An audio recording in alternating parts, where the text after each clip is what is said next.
The call came while I was unlocking the front door. My key hovered inches from the lock when I heard my father's voice, flat, certain, final. "It doesn't belong to you." I didn't ask what he meant. I already felt the floor tilt. "It belongs to your sister," he continued. "We're filing paperwork tomorrow.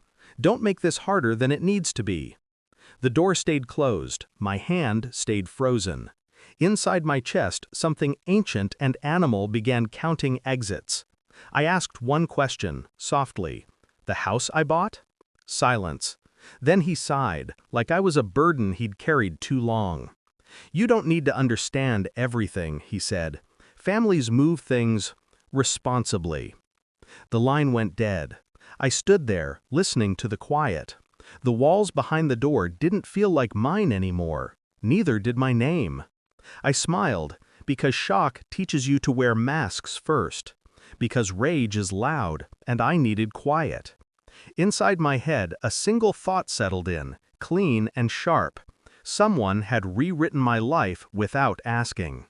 And they'd underestimated how well I remembered every line of the original draft. They didn't deny the lawsuit, they announced it, at Sunday dinner, over roast chicken and polite smiles. My mother wouldn't look at me. My sister did, longer than necessary. "It's about fairness," she said, fingers curled around her wine glass. I didn't answer. I watched. How her leg brushed his chair. How she already spoke like ownership was a birthright.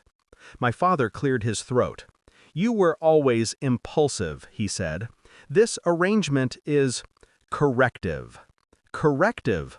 A word they always used when control slipped. Pieces started lining up. The pressure to let them help with paperwork years ago. The sudden interest in my bank activity. The way my sister suddenly talked about renovations, before the lawsuit. I felt denial claw at me. Then logic buried it. This wasn't sudden. It was staged. They weren't stealing from me out of anger. They were erasing me out of preference. And worse, they believed I wouldn't fight. I excused myself early that night. No confrontation, no emotion. Only one thought followed me home. If this was war, they'd already shown me their strategy. I became invisible. I let them believe the shock had softened me. Let my sister text legal threats she thought sounded professional. Let my parents pretend this was about love. Meanwhile, I built silence into a weapon. Every deposit, every timestamp, every bank transfer tied to my name, my payroll, my signature. I found the original emails. The loan rejection they never knew about. The down payment withdrawal logged at 2:13 a.m. years before my sister even knew the address. I didn't sleep much, not out of fear, out of focus. Anger stayed leashed. Every pulse of it reminded me to be precise.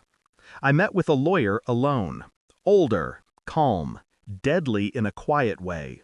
He didn't interrupt as I laid the documents out one by one. When I finished, he nodded once. "They don't have a case," he said.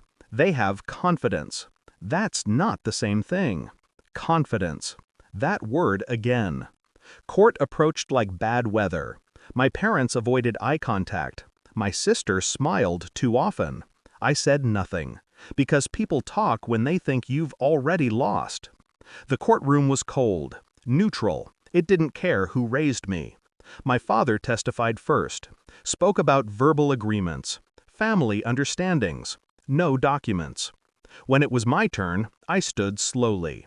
I handed the judge a folder, then another, then 6 more.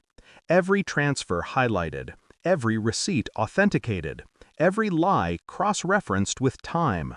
I didn't look at them as the judge began reading, but I heard it. My mother's breath hitch. My sister's chair scrape backward. The judge looked up once. "This property was paid for entirely by the plaintiff," he said. "The defendant's claim has no legal foundation." Silence collapsed the room. My father stared at the table. My sister's face cracked, just for a second. Enough. I thanked the court. That was all. They followed me outside. My mother cried. My father tried anger. My sister said my name like it was still hers to use. I turned. Every dollar, I said evenly. Every lie, I kept it. My sister shook her head. You didn't have to destroy us. I leaned closer, voice low. You destroyed yourselves, I said. I just documented it. I handed my father a copy of the ruling. You taught me ownership mattered, I added. I learned. Then I walked away. No shouting, no reunion. They stood together, finally equal now, empty-handed. That night, I stood alone in the house. The silence felt earned. I didn't feel joy. I felt alignment. Truth sitting where confusion used to live. They raised me. Then they tried to erase me. Now they'd remember. Not as a son, not as a brother, but as the one mistake they never reversed. I locked the door, and for the first time, it closed behind me as mine.